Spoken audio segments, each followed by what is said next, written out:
سراپائے خودن از بے خودی قربان وگرد مرکز خود صورت پرکار میرسم وگرد مرکز. امت کے جو حالات ہیں ایسے ہیں کہ اگر میں بیان کروں تو میری طبیعت خراب ہو جائے گی. آپ بہتر مجھ سے جانتے ہیں امت کے جو حالات ہیں وہ نہ آپ سن سکتے نہ میں بیان. یہ حکم نہیں ہے، یہ گزارش ہے کہ کوئی بندہ کہا لگا کے نہیں ہنسے گا. حضرت سلطان باؤ نے کہا ہے، اپنی کتاب میں لکھا ہے کہ کامل مرشد وہ ہوتا ہے جو پہلی ملاقات میں اپنے مرید کو اس بڑے دربار میں پہنچا دے. باقاعدہ طور پر حضرت ابو بکر صدیق رضی اللہ تعالیٰ عنہ پہلے ان کو ٹرین کرتے تھے حضور کی بارگاہ میں جانے سے پہلے کہ آپ نے ایسے بیٹھنا ہے، ایسے بات کرنی ہے، ایسے آپ نے اٹھ کر آنا ہے. تو یہ شاید اولیاء کرام بھی اسی طرح کی تربیت کرتے ہیں کہ حضور کی بارگاہ میں جانے کے آداب کیا ہیں تاکہ انسان کو پتہ لگ جائے. انہی کی سنت ادا کرتے ہیں. واصف صاحب کا قرب آؤٹ آف کنٹری میں رہ کے کیسے حاصل کر سکتا ہے؟ اس حوالے سے آداب کی بات ہو رہی تھی. تو مرشد جو ہوتے ہیں وہ بہت سخت گیر ہوتا ہے. سچا مرشد ہمیشہ بہت سخت گیر ہوتا ہے کیونکہ اس کے ذمے جو کام ہوتا تھا وہ میں نے آپ کو بتایا. وہاں پہنچانا ہے، وہاں اس نے اس کو صحیح طرح سے جو ہے نا اس کی مرمت کر کے اس کی ٹھوک بجا کے اس نے دیکھنا ہے کہ یہ اب اس قابل ہے، پھر اس نے آگے پہنچا. اس سے پہلے نہیں اس نے پہنچا. ٹھیک ہے نا. تو ایک چھوٹا سا میں ڈسپلن، کیونکہ امت کے جو حالات ہیں ایسے ہیں کہ اگر میں بیان کروں تو میری طبیعت خراب ہو جائے گی. آپ بہتر مجھ سے جانتے ہیں امت کے جو حالات ہیں وہ نہ آپ سن سکتے نہ میں بیان. تو آج سے میں یہ حکم تو نہیں دے رہا، حکم دینے والا تو بڑا غلط بندہ ہوتا ہے. تو میں گزارش کر رہا ہوں کہ اس محفل میں آئندہ سے یہ حکم نہیں ہے، یہ گزارش ہے کہ کوئی بندہ کہا لگا کے نہیں ہنسے گا. کم از کم ہمارے اندر امت کا اتنا درد ہونا چاہیے. یہ میں ڈسپلن کی گزارش کرا. حکم نہیں لگا. حکم اگر لگاؤں تو پھر اگر کوئی خلاف ورزی ہو جائے تو پھر وہ مزید وہ ڈبل غلطی ہو جائے. اس لیے میں حکم نہیں لگا، گزارش کرا. بابا نے فرمایا تھا میں بیعت نہیں کرتا. کیوں نہیں کرتے بھائی؟ اس لیے نہیں کرتا کہ اگر میں بیعت کر لوں اور پھر تم کوئی میری کسی بات کی خلاف ورزی کرو تو پھر تم گرفت میں آ جاؤ. بیعت کرنے کا مطلب ہوتا ہے کمپلیٹ سرنڈر کر دینا کہ جی اب سے نا سرے تسلیم ہم ہیں، بلکہ سرے تسلیم قلم ہے. ٹھیک ہے نا. آپ جو کہیں گے ہم. تو وہ بیعت کر لے بندہ اور پھر خلاف ورزی کرے تو وہ پھر اس پہ گرفت آ سکتی. اس لیے نا آسانی کے لیے میرے مرشد نے کیا ہے 1 2 3 لوگوں کو، لیکن وہ بھی انہوں نے جب بہت بڑی فرمائش کی ہے تو لیکن عموماً جو ہے نا انہوں نے یہ سختی میں نہیں ڈالا، اپنے آسانی میں رکھا. ٹھیک ہے. تو اس وقت امت جو گزر رہی ہے میں نہیں چاہتا کہ کوئی بندہ جو امت کا درد ہوتا ہو وہ ٹھیک ہے وہ یہ کام کرے. بابا حضور کے ایک بڑے عزیز بھانجے ہیں، وہ محفلوں میں تو نہیں آتے تھے ویسے،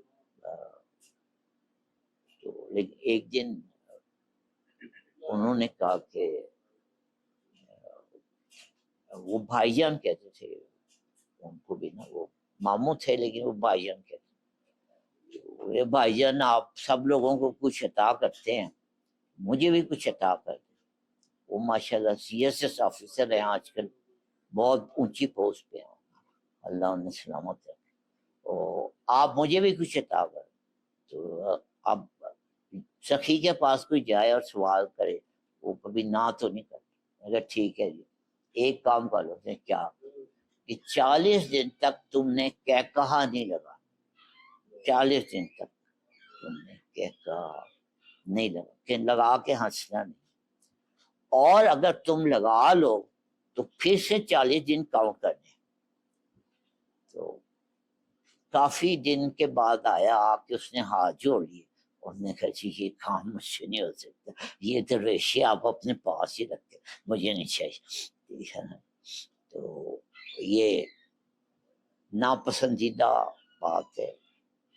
اب سرکار دو عالم کے نام کی محفل ہے، تو سرکار دو عالم کی جو سیرت جنہوں نے پڑھی ہے، تو کبھی کسی نے آپ سرکار کو مسکراتے ہوئے، ہر وقت مسکراتے ہوئے دیکھا ہے لوگوں نے، لیکن کبھی کسی نے آپ سرکار کو کہتا لگا کے ہنستے ہوئے، کیوں مجھے ٹھیک ہے۔ تو یہ ویسے بھی یہ ناپسندیدہ بات ہے، اور اگر ان کے نام کی محفل ہو اس میں بہت ہی یہ ناپسندیدہ ہو، ٹھیک ہے نا۔ چلے، یہ تو میں نے ایک ویسے نا بات کر دی، اپنے مرشد کی محفل کی یاد بھی تازہ کر دیا، آپ کو بتا بھی دیا کہ مرشد کا اصل کام کیا ہوتا ہے۔ حضرت سلطان باؤ نے کہا ہے، اپنی کتاب میں لکھا ہے کہ کامل مرشد وہ ہوتا ہے جو پہلی ملاقات میں اپنے مرید کو اس بڑے دربار میں پہنچا دے۔ کامل مرشد وہ ہوتا ہے جو پہلی ملاقات میں مرید کو اس دربار میں پہنچا۔ لیکن ظاہر ہے اس دربار میں یہاں ہمارے سامنے برتن رکھے ہیں تو یہ دھو کے صفائی کر کے رکھے گئے، اس دربار میں پہنچانے سے پہلے تو یہ ضروری ہوتا ہے کہ تھوڑا سا صاف بھی کر دیا جائے،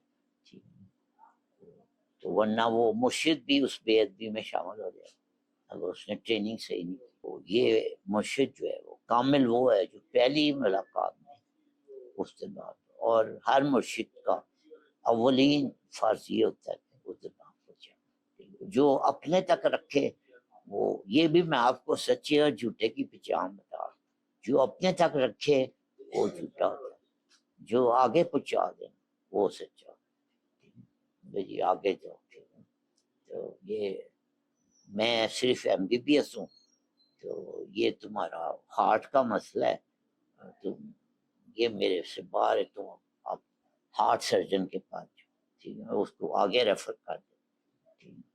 تو یہ مرشد جو ہے پھر وہ ہمیشہ مرید کو آگے ریفر کرتا ہے۔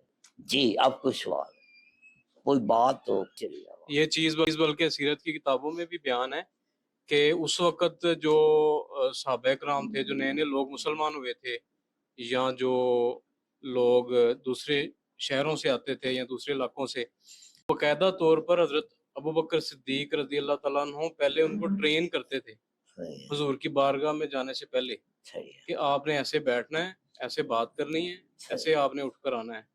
تو یہ شاید اولیاء کرام بھی اسی طرح کی تربیت کرتے ہیں کہ حضور کی بارگاہ میں جانے کے آداب کیا ہیں تاکہ انسان کو پتہ لگ جائے، انہی کی سنت ادا کرتے ہیں۔ یہ فائدہ ہوتا ہے کہ دین سے دلچسپی رکھنے والے لوگ محفل میں آئیں تو کوئی اچھی۔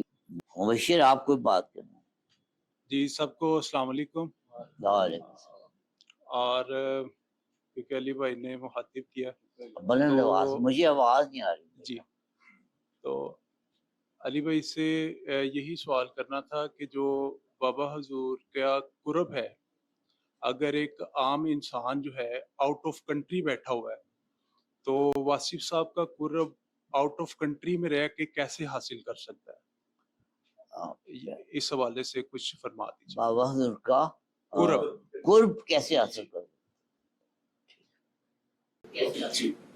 دیکھیں یہ تو آپ نے معائنہ کرنا، یہ تو بچوں والا سوال کرتے، بیٹھ جائیں۔ دیکھیں وہ تو نہیں حاصل کر سکتا قرب، تو بابا حضور کو کوئی مشکل ہے اس کا قرب میں جانے کی؟ وہ مرشد ہی کیا ہے جو وہاں نہ جا سکے، نا، یہ مرشد کے لیے مشکل ہے وہاں جانا، تو اس کے لیے مشکل ہے، مرشد کے لیے مشکل۔